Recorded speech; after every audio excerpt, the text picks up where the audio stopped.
Mais ça s'est passé en fait au mois d'août 1940. Hein. Et ma mère elle avait 26 ans, elle était fiancée, elle était anglaise, sa mère elle était juive russe, elle était fiancée à un jeune Français, mon père, qui venait d'être démobilisé, et qui a été démobilisé en zone libre. Hein. Et ma mère était chez ses futurs beaux-parents au Sables-d'Olonne, qui était juste en zone occupée. Donc le problème qui se posait à elle, c'était de franchir la ligne de démarcation vers la zone libre, et elle ne pouvait pas, elle n'avait pas droit à Ausweis, qui était le laissez-passer que délivraient les Allemands, qui était assez difficile à obtenir. Donc elle a pris le train sans Ausweis, et le train s'est arrêté en gare de Moulins, qui était une des gares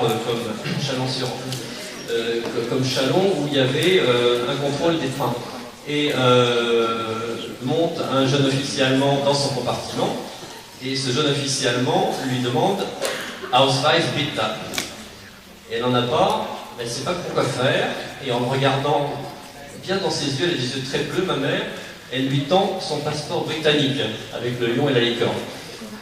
Le jeune officier, qui avait à peu près le même âge qu'elle, il a un petit recul en voyant le document, il le garde, et il faisait très chaud, c'était en juillet, août 40. Il va s'accouder à la fenêtre du compartiment, il regarde les voies. Le temps, évidemment, passait d'une manière interminable pour ma mère, peut-être aussi pour les autres gens dans le compartiment qui étaient assez nerveux. Et finalement, il se retourne, il lui rend le document sans un mot, il contrôle les autres de manière assez sévère, les autres personnes du compartiment. Il quitte le compartiment, et ma mère ne savait pas s'il allait revenir avec des soldats pour l'embarquer. Elle risquait évidemment au mieux l'internement jusqu'à la fin de la guerre, au pire le camp de concentration. Son père, en plus à elle, était un journaliste antifasciste assez connu. Si les Allemands le découvraient, c'était assez ennuyeux. Et les minutes s'écoulent, et tout à coup le train repart, et ma mère se retrouve en zone libre à Clermont-Ferrand, puis près de Limoges, où elle retrouve mon père. C'est grâce à cet incident que je suis là ici, puisque je suis né en 1953. Et ça m'a toujours marqué parce que c'est le cas où un fonctionnaire a le choix entre laisser passer quelqu'un ou l'emmerder à fond.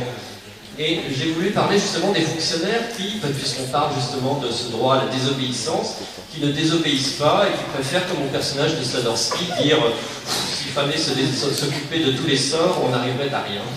Voilà mon point de départ.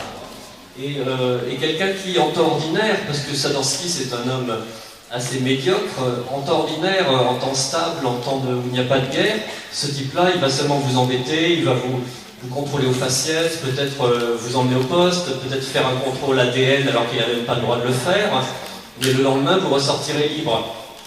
Pendant la guerre, ce genre de personnes, de bourreaux de bureau, se transformaient en bourreaux véritables.